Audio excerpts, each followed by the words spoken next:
ओम नमो भगवते वासुदेवाय। श्रद्धालु भक्तों, श्रीमद् भागवत महापुराण के दशम स्कंद के पूर्वार्ध के 45वां अध्याय के अंतर्गत श्री कृष्ण बलराम का यज्ञोपवीत और गुरुकुल प्रवेश का प्रस्तुतिकरण करूंगा। इसके पहले 44वां अध्याय समाप्त हो चुका है।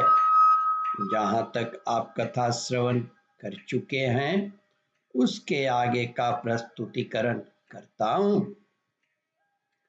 श्री सुखदेव जी कहते हैं, परीक्षित, भगवान श्री कृष्ण ने देखा कि माता पिता को मेरे ऐश्वर्य का, मेरे भगवत भाव का ज्ञान हो गया है, परंतु इन्हें ऐसा ज्ञान होना ठीक नहीं है। इससे तो ये पुत्र स्नेह का सुख नहीं पा सकेंगे।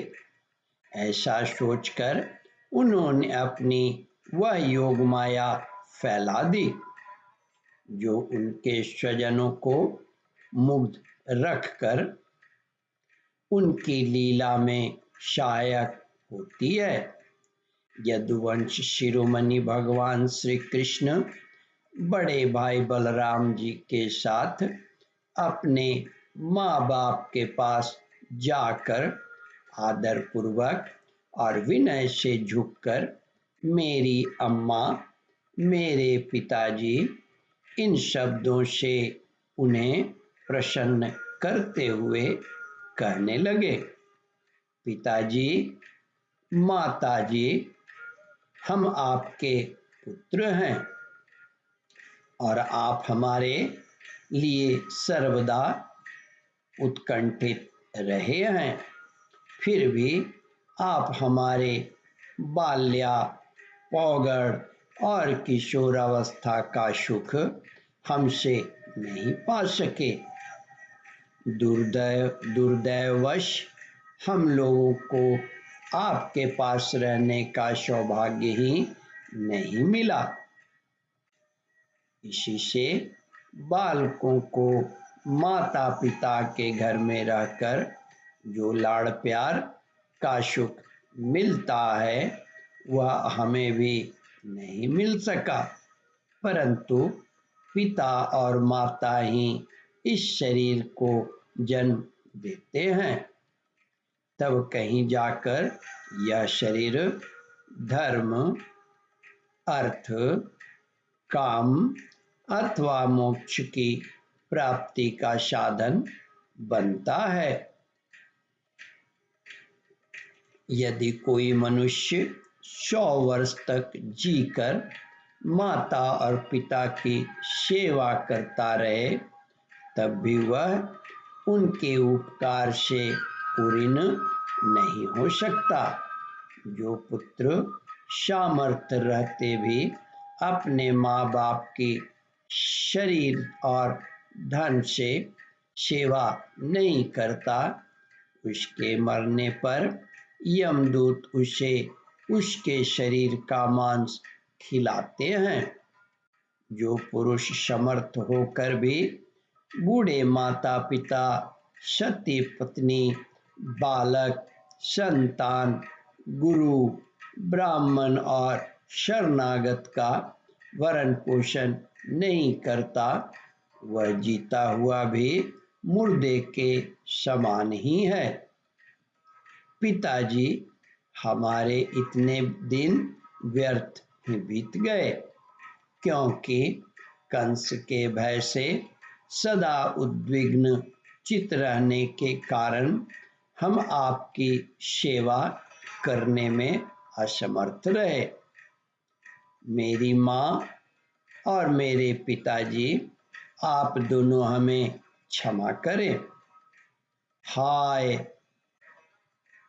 दुष्ट कंस ने आपको इतने कष्ट दिए। परंतु हम स्वतंत्र रहने के कारण आपकी कोई सेवा शुश्रूषा न कर सके। श्री सुखदेव जी कहते हैं, परीक्षित, अपनी लीला से मनुष्य बने हुए विश्वात्मा श्री कृष्ण की इस वाणी से मोहित हो देवकी वसुदेव जी ने उन्हें गोद में उठा लिया और हृदय से चिपकाकर परमानंद प्राप्त किया। राजन, वे स्नेह पास से बंधकर पुनः मोहित हो गए और आंसू की धारा से उनका अभिषेक करने लगे।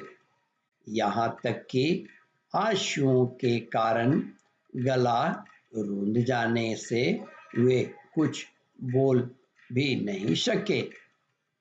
देवकी नंदन भगवान श्री कृष्ण ने इस प्रकार अपने माता पिता को सांत्वना देकर अपने नाना उग्रसेन को यदुवंशियों का राजा बनाया और उनसे कहा, महाराज, हम आपकी प्रजा हैं, आप हम लोगों पर शासन कीजिए। राजा ययाति का शाप होने के कारण यदुवंशी राज सिंहासन पर नहीं बैठ सकते, परंतु मेरी ऐसी ही इच्छा है, इसलिए आपको कोई दोष न होगा। जब मैं सेवक बनकर आपकी सेवा करता रहूंगा, तब बड़े बड़े देवता भी सिर झुकाकर आपको भेंट देंगे। दूसरे नरपतियों के बारे में तो कहना ही क्या है। श्री सुखदेव जी कहते हैं, परीक्षित, भगवान श्री कृष्ण ही सारे विश्व के विधाता हैं। उन्होंने जो कंस के भय से व्याकुल होकर इधर उधर भाग गए थे, उन यदु, योष्णी, अंधक, मधु, दाशहर्थ और कुकुर आदि वंशों में उत्पन्न समस्त सजातीय बंधुओं को ढूंढ ढूंढ कर बुलवाया। ओम परमात्मने नमः। श्रद्धालु भक्तों, इस कथा को ध्यान पूर्वक श्रवण, मनन और इसका चिंतन करें। इस कथामृत का रसास्वादन अपने बंधु बांधवों को भी करावे। इस वीडियो को शेयर और सब्सक्राइब करें। ओम परमात्मने नमः।